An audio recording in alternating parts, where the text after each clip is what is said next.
Assalamualaikum warahmatullahi wabarakatuh. Perkenalkan, nama saya Maurizka Hairunisa dari kelas 2A S1 Keperawatan dengan NIM KHGC 19021. Nah, di sini saya akan membahas tentang salah satu antibiotik yaitu meropenem. Apa itu meropenem? Nah, meropenem merupakan antibiotik atau antibakteri karbapenem golongan beta-laktam. Antibiotik ini merupakan antibiotik spektrum luas yang digunakan untuk melawan infeksi bakteri berat seperti meningitis, sepsis, apendiksitis, ataupun infeksi kulit yang luas. Nah, di sini ada mekanisme atau cara kerjanya. Cara kerja meropenem ini adalah dengan cara menghambat sintesis dari dinding sel bakteri. Meropenem umumnya diberikan untuk penyembuhan atau pencegahan pada kasus-kasus infeksi yang sudah terbukti atau memiliki dugaan kuat tentang bakteri penyebab penyakit. Meropenem diberikan dengan dosis dan durasi tertentu sesuai dengan bakteri penyebab penyakit dan tingkat keparahan infeksinya. Lalu ada farmakokinetik. Nah, farmakokinetik meropenem optimalnya bekerja sebagai antibiotik yang jalur pemberiannya melalui intravena dengan cara bolus dan infus. Nah, sebelum dilanjut, saya akan membahas sedikit tentang bolus dan infus ya. Yang pertama ada bolus. Injeksi melalui bolus adalah pemberian medikasi yang pekat atau padat secara langsung ke dalam vena. Teknik tersebut merupakan metode pemberian obat yang sangat berbahaya karena obat bereaksi dengan cepat dan masuk ke dalam sirkulasi klien secara langsung. Lalu yang kedua ada infus. Infus adalah pemasukan cairan atau obat ke dalam tubuh melalui rute intravena dengan laju konstan selama periode waktu tertentu. Infus dilakukan untuk seseorang pasien yang membutuhkan obat sangat cepat atau membutuhkan pemberian obat secara pelan tetapi terus-menerus. Nah, itu sedikit penjelasan tentang bolus dan infus. Kita lanjut ya. Nah, beberapa studi mengenai meropenem telah membuktikan bahwa penetrasi meropenem ke jaringan dan cairan tubuh yang bersifat cepat dan dalam jumlah yang besar. Meropenem juga memiliki paruh waktu sampai 1 jam pada pasien dengan fungsi ginjal yang normal. Meropenem didistribusikan secara luas dan akan dimetabolisme di dalam hati dengan hasil metabolit adalah Imperial Chemical Industries atau ICI 213,689 yang dihasilkan dari hidrolisis ikatan beta-laktam. Nah, farmakokinetik ini terdiri dari absorpsi, distribusi, metabolisme, dan eliminasi. Yang pertama ada absorpsi. Waktu mencapai puncaknya diperkirakan dalam waktu 1 jam untuk jaringan dan 2-3 jam untuk cairan cerebrospinal. Lalu yang kedua ada distribusi. Setelah 30 menit pemberian meropenem melalui intravena, rata-rata dari konsentrasi plasma diperkirakan mencapai 23 mikrogram per mililiter untuk dosis 500 mg.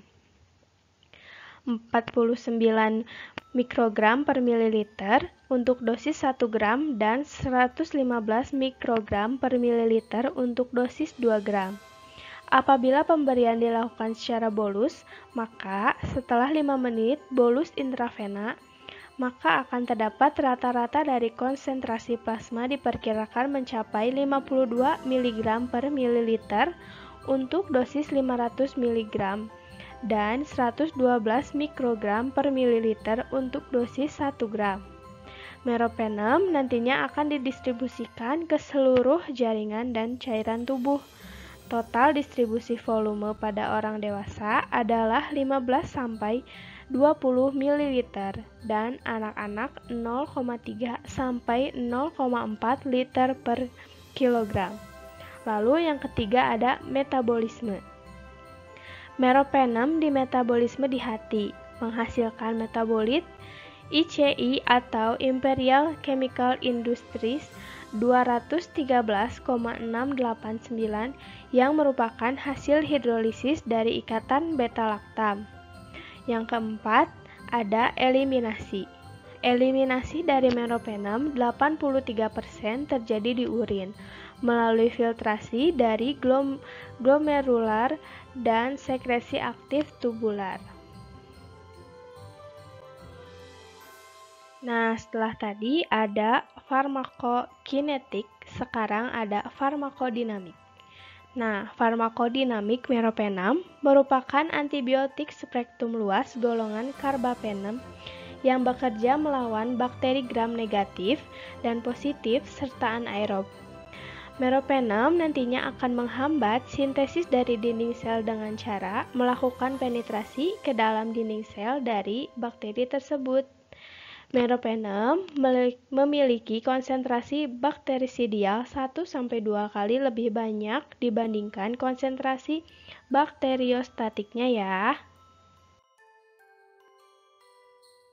Nah, selanjutnya dosis dan aturan pakai meropenem. Meropenem akan disuntikan oleh dokter atau petugas medis di bawah pengawasan dokter melalui pembuluh darah vena. Dosis meropenem yang akan diberikan tergantung pada kondisi yang ingin ditangani dan usia pasien. Berikut ini adalah penjelasannya. Yang pertama ada kondisi pasien jika infeksi saluran pernapasan bagian bawah. Jika dewasa, 2000 mg tiap 8 jam diberikan melalui suntikan infus selama 15-30 menit. Jika anak usia lebih dari 3 bulan, 40 mg per kilo berat badan tiap 8 jam diberikan melalui suntikan infus selama 15-30 menit. Yang kedua, jika kondisi pasien infeksi bakteri gram positif ataupun gram negatif, jika dewasa 500-1000 mg tiap 8 jam diberikan melalui suntikan infus selama 15-30 menit. Jika anak usianya lebih dari 3 bulan, 10-20 mg per kilo berat badan tiap 8 jam diberikan melalui suntikan infus selama 15-30 menit.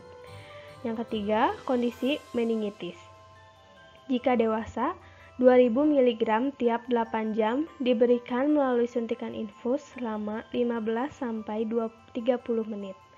Lalu, anak usia lebih dari 3 bulan, 40 mg per kilo berat badan tiap 8 jam diberikan melalui suntikan infus selama 15-30 menit.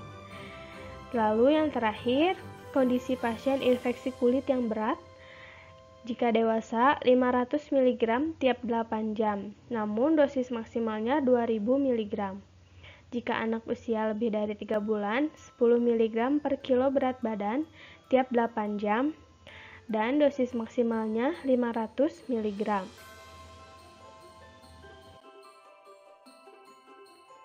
Selanjutnya ada indikasi.